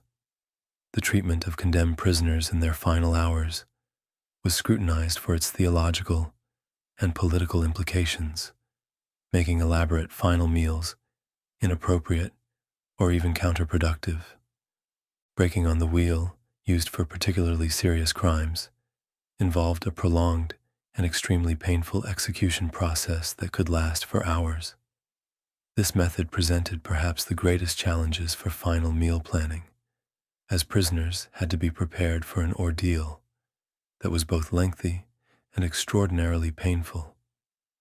Prisoners facing breaking on the wheel were sometimes provided with substantial amounts of alcohol or other substances intended to dull their senses and reduce their suffering. The goal was not pleasure but mercy, attempting to minimize the condemned's awareness of their prolonged torture. This represented a different approach to final provision than the dignified feasts provided to those facing quicker deaths. The practical challenges of breaking on the wheel also influenced final meal timing. Since the execution could last for many hours, prisoners needed sufficient strength to survive the initial stages of the process. This sometimes led to providing food and drink at intervals during the execution itself, rather than only in the hours beforehand. Drawing and quartering, reserved for the most serious political crimes, involved disembowelment and dismemberment while the prisoner was still alive. This method was designed to be as painful and humiliating as possible, and final meal customs were minimal or non-existent for prisoners facing such a fate. The extreme nature of drawing and quartering made normal considerations of mercy or dignity largely irrelevant. Prisoners facing this fate were typically viewed as having committed crimes so serious that they forfeited any claim to compassionate treatment. Final provisions, if any, were limited to basic necessities needed to maintain consciousness through the execution process. Drowning, sometimes used for specific crimes or in certain jurisdictions, presented different practical challenges. The process was usually relatively quick, but the fear and panic associated with drowning made dietary preparation less important than psychological preparation. Final provisions for prisoners facing drowning were typically minimal and focused on providing courage rather than comfort. The seasonal and weather considerations associated with different execution methods also influenced final meal planning. Outdoor executions during winter required different preparations than summer executions, and the choice of execution method sometimes depended on weather conditions. These factors created additional variables in determining appropriate final meal provisions. The availability of skilled executioners also influenced both execution methods and final meal customs. A jurisdiction with a competent headsman might prefer beheading and provide elaborate final meals accordingly. Areas without skilled executioners might rely on hanging or other methods that required different final meal arrangements. The political and social messages conveyed by different execution methods were reinforced by associated final meal customs. Elaborate beheading ceremonies with sumptuous final feasts demonstrated the power and mercy of ruling authorities. Simple hangings with minimal final provisions sent different messages about the consequences of crime and the limits of official compassion. The cost considerations associated with different execution methods extended to final meal planning.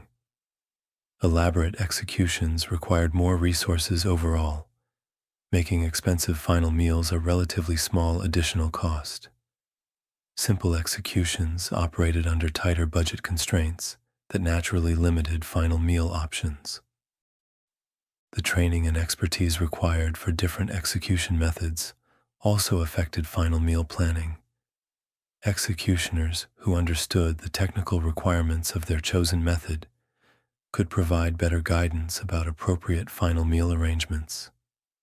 Less skilled executioners might provide inadequate advice that could complicate the execution process.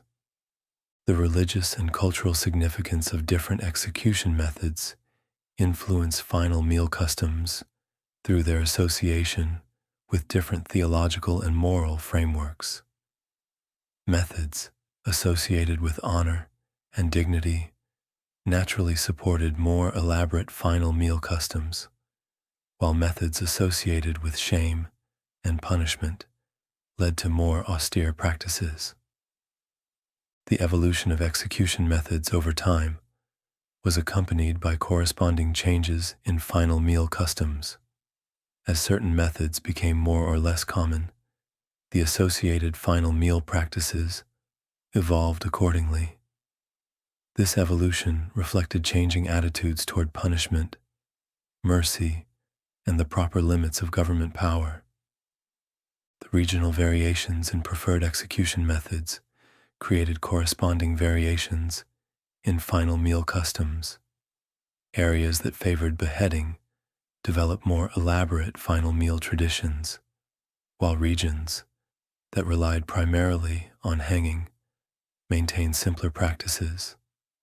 These regional differences reflected local legal traditions, available resources, and cultural preferences. The relationship between execution methods and final meal customs illustrates the complex, practical, and symbolic considerations that govern medieval criminal justice. Every aspect of the execution process, from the condemned's final meal to the method of death itself, carried multiple layers of meaning that reflected contemporary values about justice, mercy, social hierarchy, and the proper ordering of society. Seasonal rhythms and agricultural constraints. The provision of final meals to condemned prisoners in medieval Europe was profoundly shaped by the agricultural rhythms that governed food production and availability throughout the year. Understanding these seasonal constraints helps illuminate both the practical challenges faced by prison administrators and the symbolic significance attached to different types of food at different times of year. The medieval agricultural calendar created dramatic variations in food availability that affected every aspect of society, including the treatment of condemned prisoners. The abundance of late summer and early autumn harvests contrasted sharply with the scarcity of late winter and early spring, when stored food supplies dwindled and fresh produce was unavailable. These seasonal fluctuations influenced both the quantity and quality of food that could be provided to prisoners facing execution. Spring executions, occurring after the long deprivations of winter, often featured the simplest final meals. Stored grains might be running low, preserved meats nearly exhausted, and fresh vegetables not yet available from gardens. The food provided to condemned prisoners during these months typically consisted of whatever basic provisions remained in prison stores: coarse bread made from mixed grains, thin ale or watered wine, and perhaps small amounts of preserved cheese or dried fish. The scarcity of spring also created opportunities for acts of particular mercy or cruelty. A condemned prisoner who received fresh bread or a bit of meat during the hungry months might feel especially grateful for such kindness. Conversely, Authorities who provided only the most minimal provisions during spring might be seen as merely reflecting the general scarcity, rather than showing deliberate harshness. The quality of bread available during spring months was often poor, as the best grains had been consumed earlier in the year, and remaining stores might be mixed with inferior grains, peas, or other fillers. The bread provided to condemned prisoners during these months would have been coarse, dark, and often difficult to digest.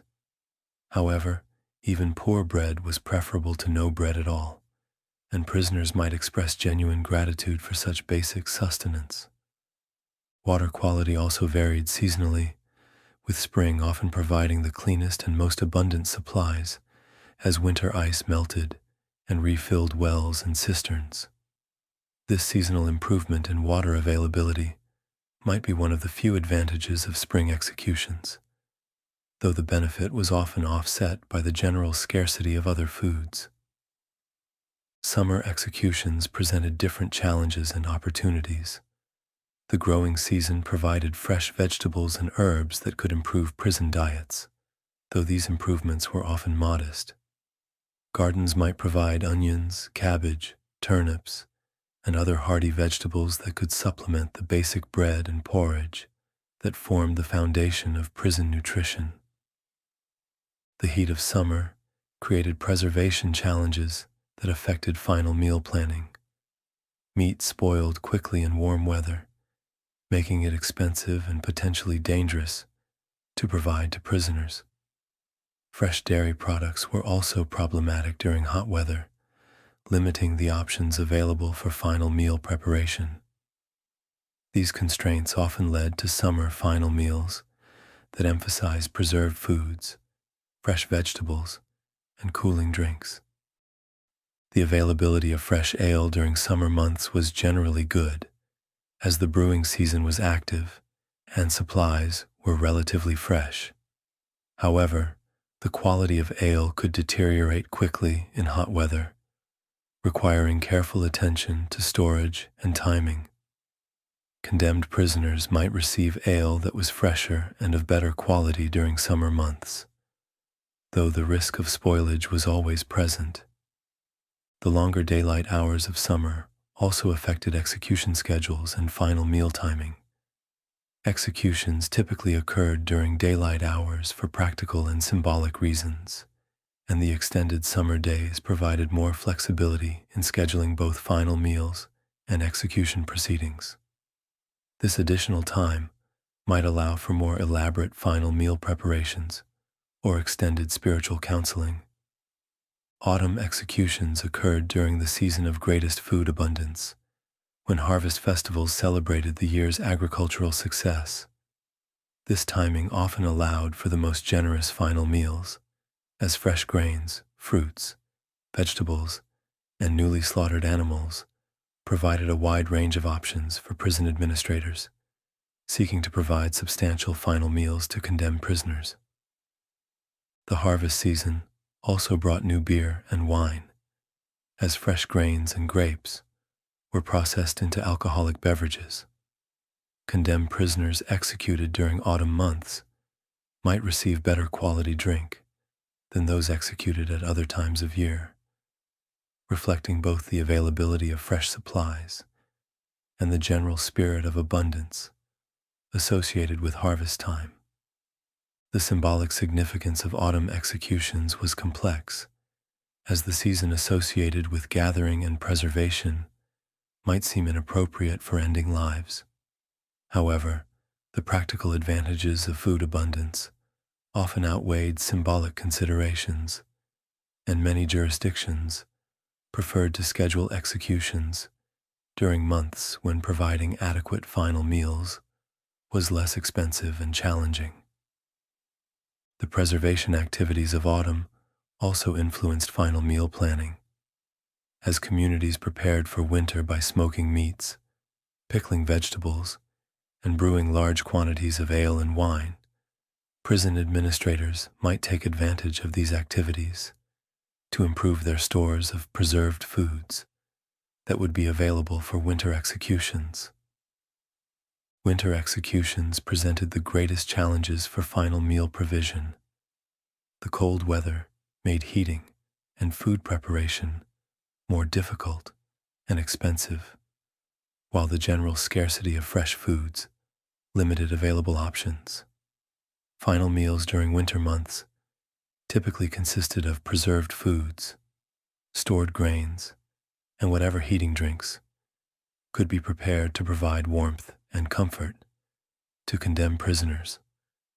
The heating of food and drink became particularly important during winter executions. Warm ale, mulled wine, or heated broths provided both physical comfort and psychological reassurance to prisoners facing death in cold weather. The extra fuel required for heating represented an additional expense that had to be balanced against the benefits of providing warm final meals. The psychological effects of winter weather on condemned prisoners also influence final meal planning.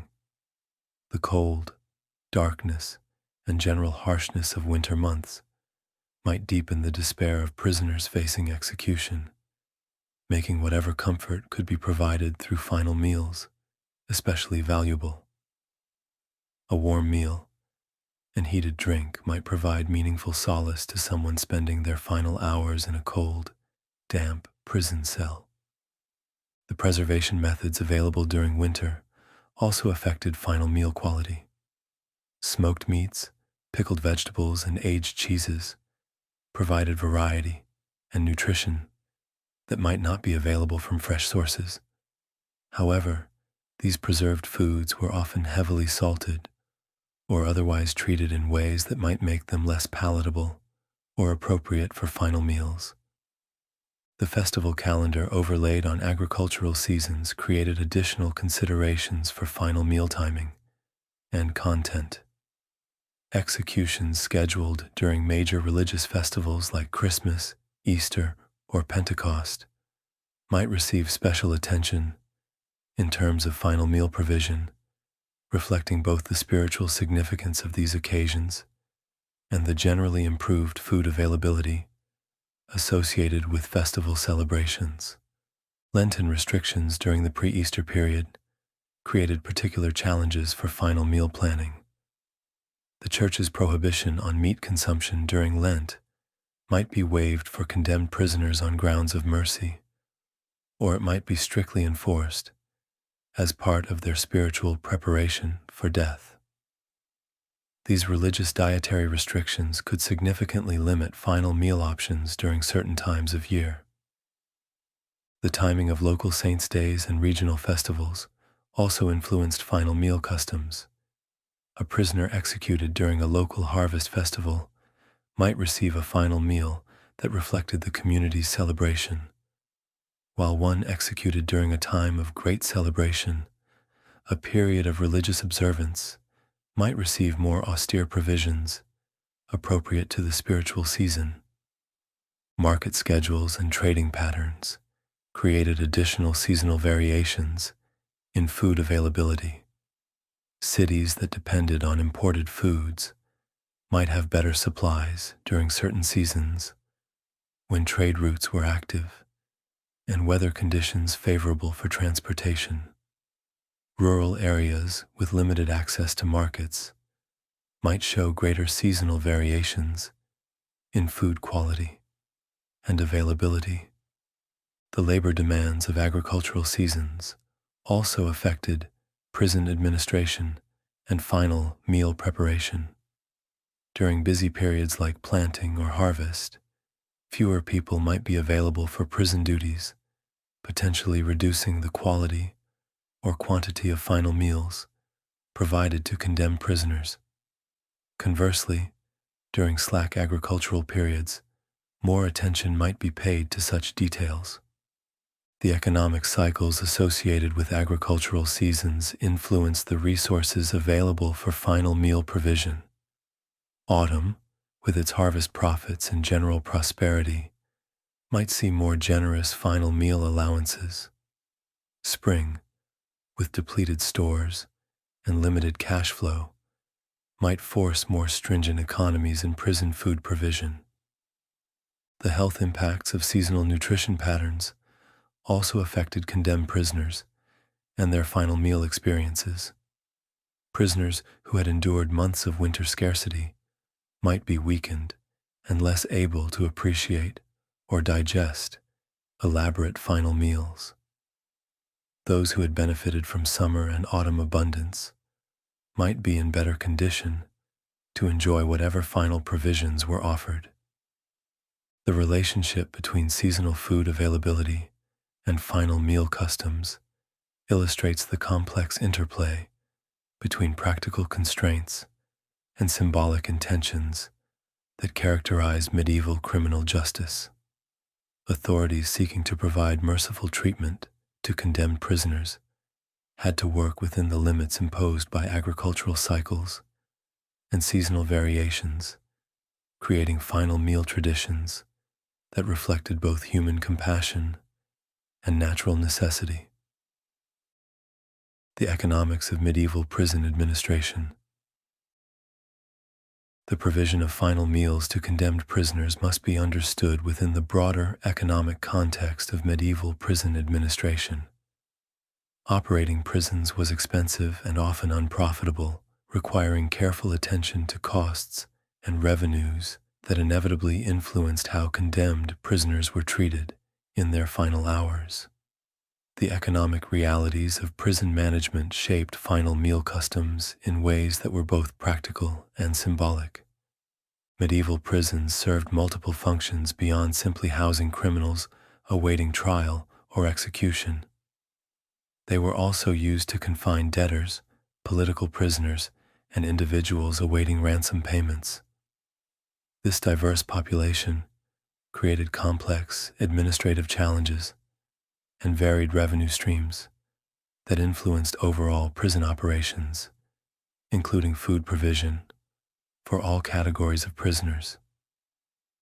The fee-for-service model that characterized medieval prison administration meant that prisoners who could pay received better treatment than those who could not. This system extended to final meal provision, creating a two-tiered structure where wealthy condemned prisoners might enjoy elaborate final feasts, while poor prisoners received only basic sustenance. The economic incentives of this system encouraged prison administrators to provide whatever level of service they could afford. Prison fees typically covered accommodation, food, and basic services, though the quality of each varied enormously based on payment levels. Wealthy prisoners might pay for private cells, regular meals prepared by external cooks, and various privileges that made imprisonment more bearable. Poor prisoners relied on whatever basic provisions the prison could afford to provide from its operating budget or from charitable sources. The accounting records that survive from medieval prisons reveal the detailed attention paid to food costs and provision. Prison administrators tracked expenses for bread, ale, meat, vegetables, and other supplies with the same care they devoted to other operational costs. These records show that food represented a significant portion of total prison operating expenses, making efficiency and cost control essential concerns. The procurement of food for prisons required established relationships with local suppliers and careful attention to seasonal price variations. Prison administrators typically contracted with bakers, brewers, butchers, and other food providers for regular supplies at agreed-upon prices. These contracts often included provisions for emergency supplies and special occasions, such as final meals for condemned prisoners. The economics of bread production were particularly important for prison administration, as bread typically formed the foundation of prison diets. The cost of grain, the availability of milling services, and the skill of contracted bakers all influenced both the cost and quality of bread provided to prisoners. Final meals for condemned prisoners might feature better quality bread than was normally provided, representing a small but meaningful additional expense. Brewing and ale provision presented complex economic challenges for prison administrators. The cost of grains for brewing, the labor required for the brewing process, and the equipment needed for production all had to be factored into prison operating budgets. Some prisons operated their own breweries to reduce costs and ensure adequate supplies, while others relied on external suppliers. The quality control of ale and other alcoholic beverages was important, both for prisoner health and for maintaining good relationships with suppliers. Spoiled or contaminated ale could sicken prisoners and create additional medical expenses, while consistently poor quality beverages might damage relationships with suppliers or reduce prisoner cooperation. Final meals for condemned prisoners often featured better quality ale than normal prison provisions. Meat provision was among the most expensive components of prison food budgets. The cost of purchasing animals, the expense of slaughter and processing, and the challenges of preservation made meat a luxury item in prison diets. Condemned prisoners might receive meat as part of their final meals, when others received only bread and vegetables, representing a significant additional expense that had to be justified to oversight authorities. The seasonal variations in food costs created budgeting challenges for prison administrators. Spring scarcity drove up prices for stored foods, while autumn abundance might provide opportunities for bulk purchases at favorable prices. Administrators had to balance current expenses against future needs, while maintaining adequate provisions for all categories of prisoners, including those facing execution. The labor costs associated with food preparation and service represented another significant expense category. Prisons needed cooks, servers, and food handlers to maintain their operations, and these positions required wages that had to be included in overall operating budgets. Special final meals for condemned prisoners often required additional labor that increased costs beyond normal food expenses. The equipment and facilities needed for food preparation represented capital investments that influenced long-term prison operating costs. Kitchens, storage areas, brewing equipment, and serving facilities all required initial investments and ongoing maintenance that affected the economic viability of prison operations. Better equipped prisons could provide higher quality final meals, but at greater overall cost. The waste management associated with food service created additional expenses that prison administrators had to consider. Spoiled food, kitchen scraps, and food packaging materials all required disposal that might involve labor costs or payments to waste removal services.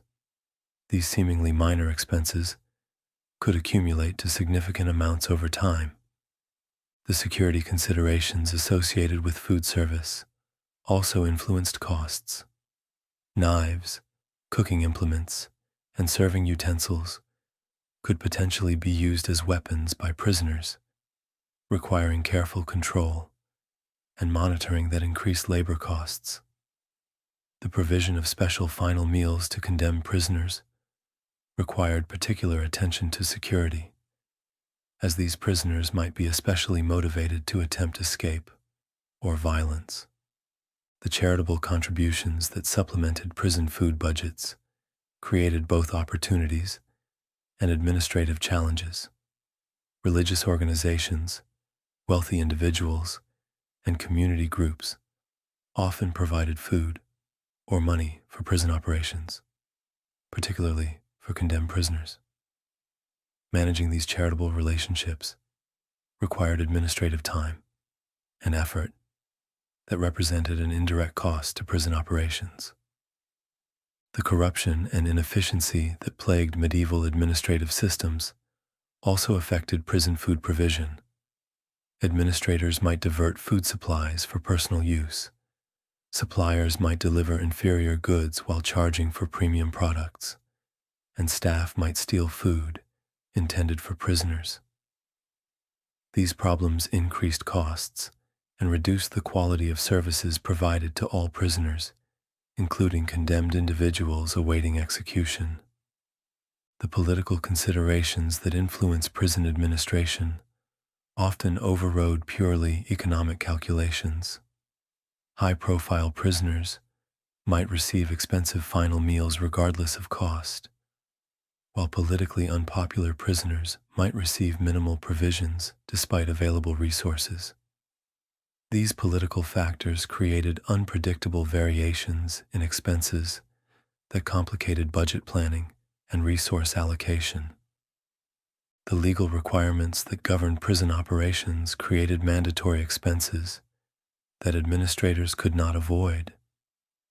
Requirements to provide adequate food, access to religious services, and humane treatment all carried costs that had to be included in prison budgets.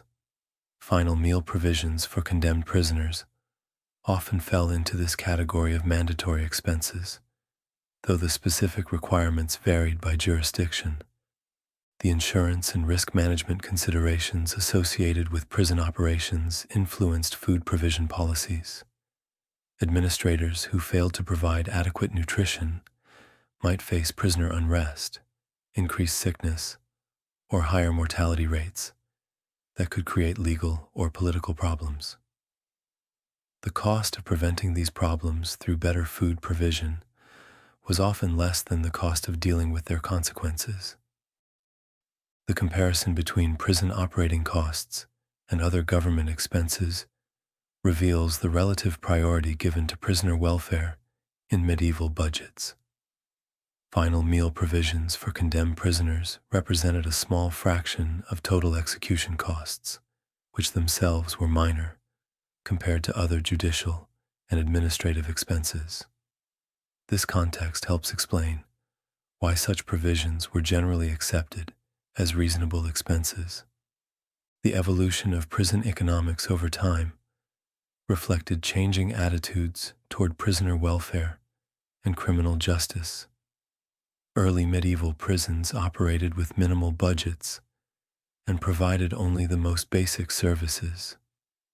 Later, medieval facilities often had more substantial budgets that allowed for better food provision, including more generous final meals for condemned prisoners. The regional variations in prison economics created corresponding differences in final meal customs. Wealthy jurisdictions could afford more elaborate final meal provisions, while poor areas provided only basic sustenance. These economic constraints often had more influence on final meal quality than did cultural or religious factors.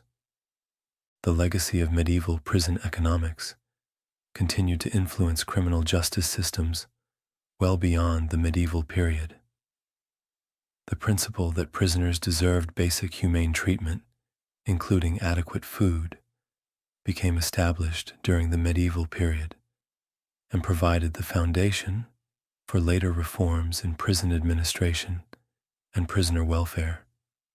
The tradition of providing final meals to condemned prisoners, established during the medieval period primarily for economic and practical reasons, persisted as a symbol of the humanity that could exist even within systems of punishment and death. Conclusion: the last morsel of mercy. As we reach the end of our long journey through the darker corridors of medieval Europe, we find ourselves contemplating a rather sobering truth. The final meal tradition was never really about the food. Like so many human customs that persist across centuries, it served multiple masters: spiritual, political, economic, and deeply personal. The condemned prisoner raising a tankard of ale at St. Giles's Tavern, the German nobleman sharing strong wine with his executioner, the Italian heretic receiving only bread and water. Each participated in a ritual that said more about the living than the dying. The evolution of these customs across medieval Europe reveals the peculiar genius of human adaptability. Faced with the necessity of ending lives for the sake of justice, societies developed elaborate mechanisms to preserve their own sense of humanity. The final meal became a kind of moral pressure valve, allowing authorities to demonstrate mercy, even while administering ultimate punishment. It transformed executioners from agents of vengeance into reluctant servants of necessity. It gave condemned prisoners a final taste of the world they were leaving behind. Yet we must not romanticize these practices. The same societies that carefully prepared final feasts for condemned prisoners also employed execution methods of extraordinary cruelty. The same legal systems that provided bread and wine to the condemned also prescribed death for crimes as minor as theft. The mercy evident in final meal customs coexisted with a broader justice system that was often harsh, arbitrary, and profoundly unequal. The regional variations we have examined reflect broader cultural differences that shaped medieval European civilization. The English emphasis on convivial drinking and communal reconciliation mirrors the pragmatic approach to governance that characterized Anglo-Saxon and later Norman legal traditions. The French focus on spiritual preparation over physical comfort reflects the deep integration of religious and secular authority that marked Capetian monarchy. The elaborate German traditions of reconciliation and ceremonial forgiveness echo the complex honor cultures that governed Holy Roman Empire politics. The Italian emphasis on dignified restraint demonstrates the influence of both classical Roman traditions and medieval Catholic doctrine. These differences remind us that medieval Europe was not a monolithic civilization, but a complex mosaic of local customs, regional traditions, and evolving practices. The condemned prisoner's final meal served as a kind of cultural fingerprint, revealing the values and priorities of the society that provided it. A feast or a fast, ale or wine, solitude or company, each choice reflected deeper assumptions about justice, mercy, social hierarchy, and human dignity. The economic realities that shaped final meal customs illustrate the practical constraints within which medieval ideals had to operate. The most elaborate expressions of mercy toward condemned prisoners occurred in the wealthiest cities and kingdoms, while poorer jurisdictions could afford only minimal provisions. This pattern reflects a harsh truth about human compassion. It is often easier to extend mercy when the cost is manageable than when resources are scarce. The seasonal rhythms that influenced final meal availability remind us how closely medieval life was tied to agricultural cycles and natural constraints. A condemned prisoner's final meal might be elaborate or austere, based simply on when their execution was scheduled, relative to harvest seasons and food preservation capabilities. This dependence on natural cycles created variations in mercy that had nothing to do with the condemned's crimes or character. The social hierarchies that determined final meal quality reveal the persistence of class distinctions even at the moment of death. A nobleman might dine sumptuously in his final hours, while a peasant thief received only bread and water, not because their crimes were different in moral weight, but because their social positions demanded different treatment. These distinctions remind us that medieval justice, however elaborate its ceremonies of mercy, remained fundamentally unequal. The spiritual dimensions of final meal customs reflect the profound influence of Christianity on medieval legal and social systems. Whether through elaborate communion rituals, simple bread and wine offerings, or periods of fasting and prayer, the condemned spiritual preparation took precedence over physical comfort in most medieval jurisdictions. This emphasis on the soul's welfare over the body's needs reflected theological priorities that shaped every aspect of medieval life. The practical considerations that influenced final meal customs, from execution methods to crowd control to administrative convenience, remind us that even the most idealistic human institutions must function within the constraints of physical reality. The mercy shown to condemned prisoners had to be balanced against concerns about cost, security, public order, and operational efficiency. Perhaps most importantly, the final meal tradition reveals something fundamental about human nature itself. Even societies capable of extraordinary violence retained the impulse to extend small kindnesses to those they were about to kill. Even condemned criminals facing certain death could find meaning in a cup of wine, a piece of bread, a moment of human connection. Even executioners performing the ultimate violation of human life sought forgiveness and reconciliation with their victims.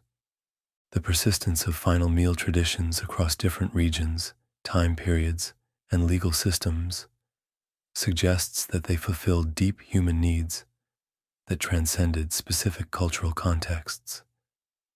They provided a way for societies to maintain their sense of civilization while engaging in legally sanctioned killing. They offered condemned prisoners a final opportunity to experience human dignity and compassion. They created space for reconciliation, forgiveness, and acceptance within systems designed to deliver retribution. As we consider these medieval practices from our modern perspective, we might reflect on how little has changed in the fundamental human dynamics surrounding punishment and mercy. Contemporary debates about capital punishment still grapple with questions of justice, deterrence, human dignity, and the proper limits of state power that troubled medieval authorities. Modern final meal traditions in jurisdictions that still practice capital punishment echo many of the same themes and serve many of the same functions as their medieval predecessors. The condemned prisoner's final meal thus serves as more than a historical curiosity. It provides a window into human nature itself, our capacity for both cruelty and compassion, our need for ritual and meaning in the face of mortality, our persistent search for dignity and humanity even in the darkest circumstances. In the end, these medieval customs remind us that even at the scaffold's shadow, human beings remain stubbornly, persistently, inexorably human. The bread shared, the wine poured, the final toast raised, these simple acts carried the weight of centuries of human struggle to reconcile justice with mercy, punishment with compassion, necessity with humanity. They represent perhaps the last best expression of the medieval belief that even those who had forfeited their right to life retained their essential human dignity. In a world often marked by casual cruelty and institutionalized violence, the final meal stood as a small but significant assertion of human worth. And so, as the candle burns low and the shadows lengthen, we leave these medieval halls of justice with their strange mixture of savagery and mercy, their elaborate rituals of reconciliation and retribution. The condemned have long since departed, their final meals concluded, their accounts settled. What remains is the record of humanity's endless struggle to preserve its soul while doing what it believes necessary for survival. In the sharing of bread and wine with those about to die, medieval Europe found a way to kill without entirely losing its capacity for kindness. Perhaps that is mercy enough. The last drops of wine have been drunk, the final crumbs swept away. The feast is ended, the reckoning complete. In the growing darkness, we can only hope that when our own final moment comes, we too might find such small mercies waiting, such human kindness in the face of final judgment.